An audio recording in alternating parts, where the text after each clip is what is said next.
Hi friends, నా పేరు చరణ్. ఈరోజు వీడియో వచ్చేసరికి ఈ ద్వారకా సంబంధించిన మిస్టరీ కానీ అదేవిధంగా వీడియో కానీ కంప్లీట్గా మనం ఈ వీడియోతో డిస్కస్ చేసుకుందాం. అంతకన్నా ముందు ఫ్రెండ్స్, మన ఛానల్ నుంచి ప్రతిరోజు కూడా ఒక వీడియో అయితే వస్తుంది. చాలామంది చూస్తున్నారు. 10 మంది చూసినా, 20 మంది చూసినా, 50 మంది చూసినా, 100 మంది చూసినా కానీ ఎవరైనా మన వీడియోస్ మీకు నచ్చినట్లయితే తప్పకుండా మన ఛానల్కి అయితే సబ్స్క్రైబ్ చేసుకోండి. ఎందుకంటే ప్రతిరోజు కూడా నేను వీడియోస్ రీసెర్చ్ చేసి స్క్రిప్ట్ రాసుకొని ఎడిటింగ్ చేసుకొని వీడియోస్ అయితే చేస్తున్నాను. ఇంకా మరింతగా మనం డెవలప్ అవ్వాలన్నా, మన ఛానల్ డెవలప్ అవ్వాలన్నా, మన కంటెంట్ డెవలప్ అవ్వాలన్నా మీ సపోర్ట్ అయితే నాకు కంపల్సరీ ఉండాలి. అందుకు మీరు చేయాల్సింది ఒకటే, మన ఛానల్కి అయితే సబ్స్క్రైబ్ చేసుకోండి. సో దీని ద్వారా ఏంటంటే మన వీడియో కంటెంట్ మారుతుంది, మన వీడియో సంబంధించిన వీడియో ఎడిటింగ్ మారుతుంది. అదేవిధంగా మీరు ఏదైతే వీడియో ఓపెన్ చేయడానికి థంబ్నెయిల్ అనేది ఒక అద్భుతంగా ఉంటుందో అది కూడా మార్చే విధంగా నేనైతే అడుగులు వేస్తున్నాను ముందుకి. దానికి కావాల్సిన మీ యొక్క సపోర్ట్. ఎందుకంటే మీ సపోర్ట్ లేనిదే మన ఛానల్ అనేది గ్రో అవ్వదు. మీ సపోర్ట్ చేస్తేనే మన ఛానల్ అయితే గ్రో అవుతుంది. నేనైతే నా వంతు నేను చాలా కష్టపడి ఎన్నో వీడియోస్ కానీ అదేవిధంగా ఈ మధ్యనే షార్ట్స్ కూడా చేయడం మొదలుపెట్టాను.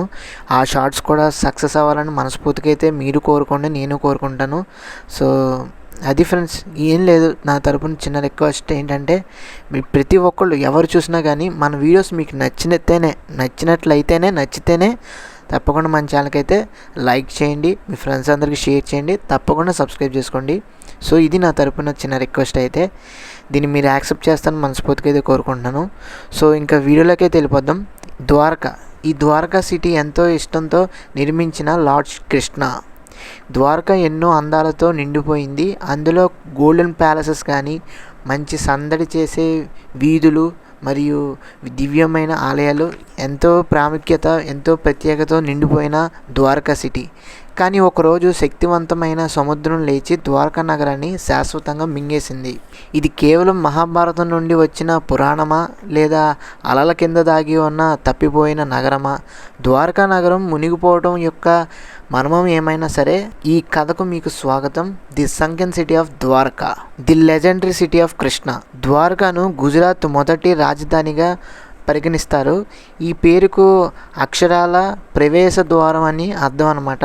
ద్వారకాను దాని చరిత్ర అంతటా మోక్షపూరి, ద్వారకామతి అండ్ ద్వారకాపతి అని కూడా పిలుస్తూ ఉంటారు. భారతదేశంలోనే 7 పవిత్ర తీర్థయాత్ర ప్రదేశాల్లో ఒకటైన ద్వారకా గుజరాత్ రాష్ట్రంలోని సౌరాష్ట్ర ద్వీపకల్పం యొక్క పశ్చిమ కోన వద్ద ఉన్న ద్వారకా. ఇది మహాభారతం యొక్క పురాణ ఇతిహాసం కాలంలో కృష్ణుడు తన మామ కంసుడిని మధురలో వధించి చంపిన తర్వాత కృష్ణుడు మధుర నుండి ద్వారకకి వచ్చారు. కృష్ణుడు ద్వారకను సృష్టించడానికి సముద్రం నుండి 12 యోజనాలు లేదా 96 చదరపు కిలోమీటర్ల భూమిని పొందారు. ఈ ద్వారకాని కృష్ణ భగవానుడు మరియు విశ్వకర్మ ఇద్దరూ కలిసి చాలా బాగా నిర్మించారు. మరియు యాదవులందరికీ ఈ ద్వారక ఒక అమూల్యమైన చోటు, మంచి ప్రదేశం, ఒక మహానగరం. ఈ ద్వారకాలో ఎన్నో గార్డెన్స్, పార్క్స్, ప్యాలెసెస్, గోపురాస్, ఎన్నో అద్భుతమైన టెంపుల్స్, సావిత్రి వావ్, రుక్మిణీదేవి టెంపుల్, గోమతి ఘాట్. ఈ కృష్ణరాజ్యంలో భక్తులకి, సంస్కృతికి మహానగరంగా ఇదైతే నిలిచింది. The curse of the sea. Dwaraka నగరం మునిగిపోవడానికి 2 కారణాలు అయితే ఉన్నాయి. ఒకటి, గాంధారి శ్రీకృష్ణునిపై పెట్టిన శాపం అతని వంశపతనానికి, ద్వారకా నగరం మునిగిపోవడానికి కారణమైతే, ఇంకోటి కృష్ణుడి కుమారుడు శంభునిపై సాధువులు ఇచ్చిన శాపం. దీని ఫలితంగా పొడిగా చేయబడిన ఒక ఇనుప రాడ్డు ఏర్పడింది. అది ఇనుప గడ్డిగా మారి ఇంకా యాదవులు ఒకరినొకరు చంపుకోవడానికి ఉపయోగించుకున్నారు. చివరికి కృష్ణుడికి మరణం సంభవించిన తర్వాత ద్వారకా నగరం యొక్క వీధికి అయితే దాహోదపడింది. గాంధారి శాపం.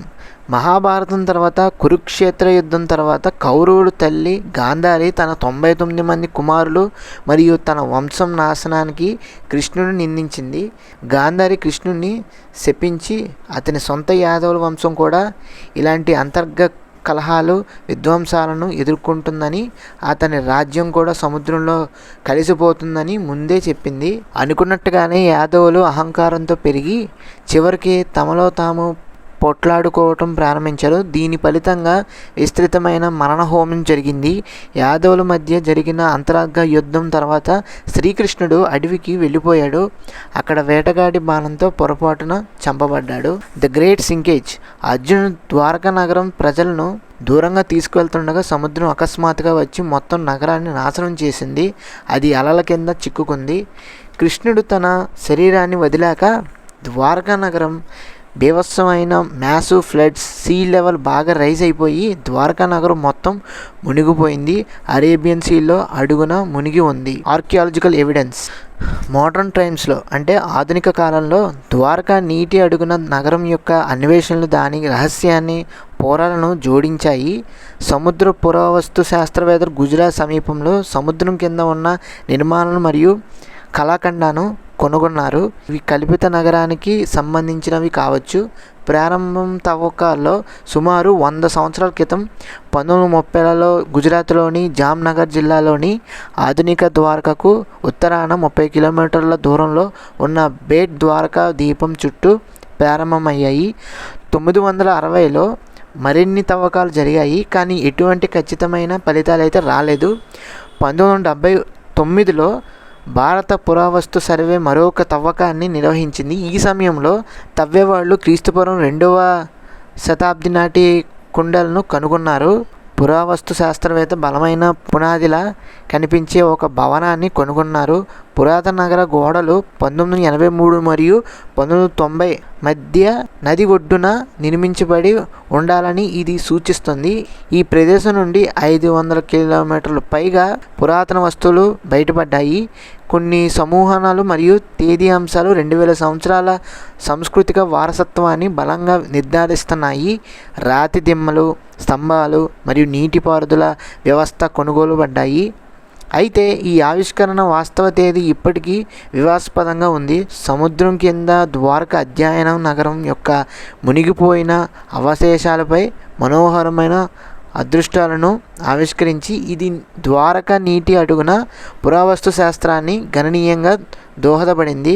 నీటిలో మునిగిపోయిన ద్వారకా నగరం పరిశోధకులు ఇప్పటికీ ఒక ముఖ్యమైన కేంద్రంగా ఉంది.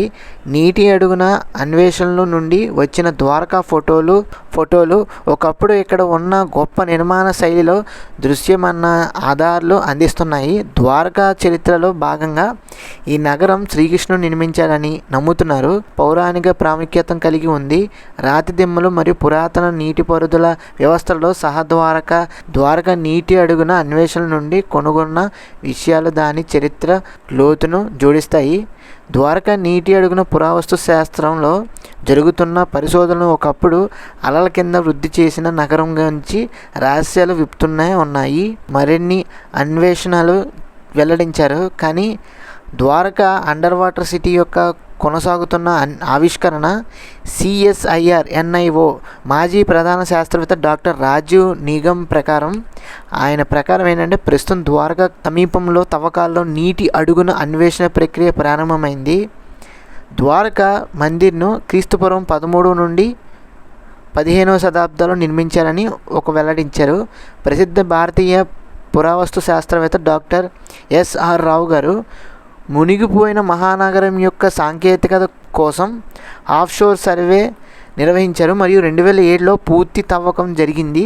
ఆధునిక గుజరాత్లో భారతదేశం యొక్క పశ్చిమ కోనపై ద్వారకా స్థలం లిఖిత సాహిత్యంతో ఇచ్చిన దానికి అనుగుణంగా ఉందని ఆయన వివరించారు. అంటే యాజ్ ఇట్ ఈస్గా 13 నుంచి 15 శతాబ్దంలో నిర్మించిన ద్వారక ఏదైతే ఉందో అది ఇప్పుడు కూడా అలాగే ఉందని చెప్పేసి ఆయన అయితే చెప్పడం జరిగింది. పురావస్తు పరిశోధనలో ఒక సిద్ధాంతం ప్రకారం ద్వారక నీటి అడుగున నగరం దాదాపు 3500 సంవత్సరాల క్రితం తిరిగి పొందిన భూమిపై నిర్మించబడింది మరియు సముద్ర మట్టాలు పెరిగినప్పుడు నీటిలో మునిగిపోయింది. 1000 CEలో ప్రస్తుత స్థాయికి చేరుకోవడానికి ముందు ఈ ప్రాంతంలో సముద్ర మట్టం అనేక రెట్లు పెరిగి తగ్గిందని శాస్త్రీయ అధ్యయనాలు వెల్లడించారు. ఈ మారుతున్న సముద్ర మట్టాలు భౌగోళిక అవాంతరాల నుండి తీర ప్రాంతం కోత వరకు ఏదైనా కారణం కావచ్చు అని చెప్పేసి విశ్లేషకులు అయితే చెప్తున్నారు, శాస్త్రవేత్తలు అయితే చెప్తున్నారు. ద్వారకా నీటి అడుగున పురావస్తు శాస్త్రంలో ఈ ప్రదేశంలో పెద్ద సంఖ్యలో లంగారులు కొనబడ్డాయని చెప్పేసి అంటున్నారు. ద్వారకా ఒక చరిత్రాత్మక ఓడరేవు అని ఇది సూచిస్తున్నది. 15వ శతాబ్దం నుండి 18వ శతాబ్దం వరకు భారతీయ మరియు అరబిక్ ప్రాంతాల మధ్య వాణిజ్య సంబంధాలతో ఇది పాత్ర పోషించిందని చెప్పేసి చరిత్ర అయితే వెల్లడిస్తుంది. మరియు ఓడరేవు ప్రాంతం గతంలో ఓడలను లంగారు వేయడానికి ఉపయోగించారంట. ద్వారకా అనే పదానికి సంస్కృతంలో ద్వారము లేదా ద్వారం అని అర్థం. ఇది పురాతన ఓడరేవు నగరం అని సూచిస్తున్నారు కదా. భారతదేశానికి వచ్చే విదేశీ నావికులు ఏవైతే ఫారెన్ షిప్స్ ఏవైతే ఉన్నాయో ఇది ఒక అద్భుతమైన సెంటర్గా మారింది. Eternal mystery. ద్వారకా అనేది భారతీయ పురాణాల్లో గొప్ప విలువను కలిగి ఉన్న ఒక ముఖ్యమైన తీర్థయాత్ర స్థలం, అవునా కదా. ఇది పవిత్ర చార్ధామ్ యాత్రకు ప్రసిద్ధి చెందిన ప్రదేశాల్లో ఒకటి. ప్రతి సంవత్సరం వేలాది మంది యాత్రికులు కృష్ణుడిని పూజించడానికి ద్వారకాకు వస్తూ ఉంటారు. ద్వారకాను హాయిగా అన్వేషించడానికి ఉత్తమ మార్గం అహ్మదాబాద్ నుండి ట్యాక్సీ బుక్ చేసుకోవటం. ద్వారకాలో చేయవలసిన కొన్ని ఉత్తమ పనులు ఇక్కడికి ఉన్నాయి, అవేంటో ఒకసారి చూద్దాం. ఇంత చెప్పినట్టుగానే శ్రీ ద్వారకాధీశ ఆలయంలో ప్రత్యేకమైన ఆచారాలను చూడండి. గోపి తలవ్ సందర్శించండి. తులాభార అనేక పురాతన సాంప్రదాయాన్ని గమనించండి. ద్వారకాధీశ్ మార్కెట్లో సవనీర్ షాపింగ్కు వెళ్ళండి. ద్వారకా బీచ్ని కూడా సందర్శించండి. ద్వారకా సందర్శించడానికి ఉత్తమ సమయం వచ్చేసరికి నవంబర్ నుండి ఫిబ్రవరి చివరి వరకు ద్వారకాను సందర్శించడం ఉత్తమం. ఆ సమయంలో నగరం చలిగా ఉంటుంది. ద్వారకా జన్మాష్టమి పండుగగాను ఘనంగా జరుపుకుంటుంది. కాబట్టి ఆగస్టు మరియు సెప్టెంబర్ మధ్య పట్టణాన్ని సందర్శించడం విలువైనది. ఫలితంగా సెప్టెంబర్ నుండి మార్చి నెలల వరకు ద్వారకాను సందర్శించడానికి అనువైనవి కాలం అని మనం అందరికీ తెలుసు. అయితే నగరం ఏడాది పొడవునా సమానంగా మంత్రముగ్ధులను చేస్తుంది. ద్వారకా ఇప్పుడు ఒక అద్భుతమైన బ్యూటిఫుల్ సిటీ. మతపరమైన ప్రాముఖ్యతకు మించి బేట్ ద్వారకా పురావస్తు శాస్త్రవేత్తలు ఒక నిధిగా ఉంది. తవ్వకాల్లో చివరి హరప్ప ముద్రలు, రాగి చేపల కొక్కులు మరియు లిఖించబడిన జాడి వంటి కళాఖండాలు బయటపడ్డాయి. ఈ ద్వీపం ఒకప్పుడు అభివృద్ధి చెందుతున్న వాణిజ్య కేంద్రంగా ఉండేదని సూచిస్తుంది. 1500 BC నాటి 580 మీటర్ల పొడవైన నీటిలో మునిగిన రక్షణ గోడ అధునాతన పురాతన ఇంజనీరింగ్ యొక్క చాలా అద్భుతంగా ఆకర్షించిందంట. ఈ ఆవిష్కరణలు బేట్ ద్వారకను కోల్పోయిన నగరం ద్వారకతో ముడి చేస్తుంది. పురాణం మరియు చరిత్ర మధ్య అంతరాన్ని తగ్గిస్తాయి. అదేవిధంగా పురాణ ద్వారకా నీటి అడుగున నగరంలో జలంతార్గ్మి పర్యటన చేయాలంటే గుజరాత్ ప్రభుత్వం మాగ్వాగ్ డాయడ్ లిమిటెడ్ అని చెప్పేసి MDLతో ఒక అవగాహన ఒప్పందం చేసుకొని దానిపై సంతకం చేయడం ద్వారా జలంతార్గ్మి పర్యటన ప్రపంచంలోకి ప్రవేశించుతుంది. ఇది ఒక జలంతార్గ్మి కొనుగోలు చేయడమే. ఈ చొరవ బేట్ ద్వారకా చుట్టూ ప్రత్యేకమైన నీటి అడుగున అందిస్తాయి. పర్యాటకులు సముద్రం కింద ద్వారకను దగ్గరగా చూడటం లక్ష్యంగా పెట్టుకోవచ్చు. దాదాపు 35 టన్నుల బరువు ఉంటుంది అంచనా. ఈ జలంతార్గ్మి 30 మంది ప్రయాణికులను తీసుకువెళ్లే సామర్థ్యాన్ని కలిగి ఉంటుంది. వీటిలో 24 మంది ప్రయాణికులు రెండు వరుసలలో కూర్చుంటారు. ప్రతి సీటుకి వీక్షణను అందిస్తుంది. ఇది సముద్రపు లోతులో అందాలను వీక్షించడానికి వీలు కల్పిస్తుంది. ద్వారకా నీటి అడుగున పురావస్తు శాస్త్రంపై అవగాహన కూడా మరింత పెంచుకోవచ్చు. 300 అడుగుల లోతులో ప్రయాణికులు సహజమైన సముద్రం వాతావరణాన్ని ఆస్వాదించగలుగుతారు. దాంతోపాటు ద్వారకా ఫోటో అవకాశాలు కూడా ఆ ప్రాంతాన్ని తీసుకోవచ్చు. ఈ వెంచర్ సముద్రం సౌందర్యాన్ని ప్రదర్శించడానికి ద్వారకా చరిత్ర మరియు పురాణ ద్వారకా నీటి అడుగున నగరాన్ని లోతైన సంబంధాన్ని అందిస్తుంది. మీరు ఒకవేళ ద్వారకాకి వెళ్ళాలనుకుంటే ఫ్లైట్లో అయితే మీకు ద్వారకా నుండి దాదాపు 36 కిలోమీటర్ల దూరంలో పోర్బందర్ విమానాశ్రయం నుండి ద్వారకా దూరాన్ని కవర్ చేయడానికి మీరు పోర్బందర్ ఎయిర్పోర్ట్ నుండి క్యాబ్ బుక్ చేసుకోవచ్చు. ఆ తర్వాత మీరు ద్వారకా నుండి మీ వసతి గృహానికి సౌకర్యవంతంగా ప్రయాణించవచ్చు. మరో విమానాశ్రయం, మరో ఎయిర్పోర్ట్ అయితే జామ్నగర్ ఎయిర్పోర్ట్లో అయితే మీకు ఇది దాదాపు 115 కిలోమీటర్ దూరంలో ఉంటుంది.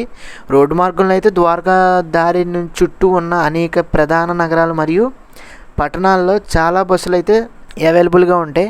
పవిత్ర నగరానికి ప్రయాణించడానికి ఉత్తమ మార్గం అహ్మదాబాద్ నుండి క్యాబ్ బుక్ చేసుకుంటాం, అది బెస్ట్. ప్రయాణం చేసే మార్గాలు అయితే ఫ్లైట్ రూపంలో, రోడ్ మార్గంలో అయితే ఇవి. భారతదేశ ఆధ్యాత్మికత మరియు ఆధ్యాత్మిక మిశ్రమాన్ని అనుభవించాలనుకుంటే ప్రతి ప్రయాణికుడు ద్వారకకు నీటి అడుగున నగరాన్ని తమ ప్రయాణ ప్రణాళికల్లో చేరుకోవాలి. మీ ప్రయాణం తర్వాత విమానాశ్రయం లేదా రైల్వే స్టేషన్కు తిరిగి వెళ్ళాలో చింతించకండి. సురక్షితమైన మరియు విశ్వసనీయమైన కార్ బుకింగ్ యాప్ను డౌన్లోడ్ చేసుకొని అదైతే సులభంగా మీరు మార్గం ద్వారా గుడికి చేరుకోవచ్చు. అదేవిధంగా మీరు అనుకున్న లొకేషన్కి అయితే చేరుకోవచ్చు. తద్వారా మీరు తిరిగి వెళ్ళేటప్పుడు మీ మనసులో ఉన్న ఏకైక విషయం మీ జీవితాంతం మీరు తీసుకువెళ్ళబోయే అన్నీ కూడా జ్ఞాపకాలు మాత్రమే. సో ఇది ఫ్రెండ్స్, ఓవరాల్గా ద్వారకా అలల కింద మునిగిపోయి ఉండవచ్చు, కానీ దాని కథ ఎప్పటికీ మన హృదయాల్లో మెదులుతూ ఉంటుంది. చరిత్ర మరియు ఇతిహాసం తరచుగా ఒకే నాణానికే రెండు వైపులా ఉంటాయని మనందరికీ గుర్తు చేస్తుంది. కృష్ణానగరం సముద్రం కింద దాగి ఉండవచ్చు, కానీ దాని వారసత్వం ఎప్పటికీ మునిగిపోదు. The mystery of Dwarka lives on. So అది ఫ్రెండ్స్, ఓవరాల్గా ద్వారకా గురించి, ద్వారకా మిస్టరీ గురించి, ద్వారకా యొక్క నీటి అడుగున ఉన్న ద గోల్డెన్ సిటీ. సో ఈ వీడియో మీకు నచ్చినట్లయితే తప్పకుండా మన ఛానల్కి అయితే తెలుసు కదా మీ అందరికీ, తప్పకుండా మన ఛానల్కి అయితే లైక్ చేయండి, మీ ఫ్రెండ్స్ అందరికీ షేర్ చేయండి, అదేవిధంగా సబ్స్క్రైబ్ చేసుకోండి.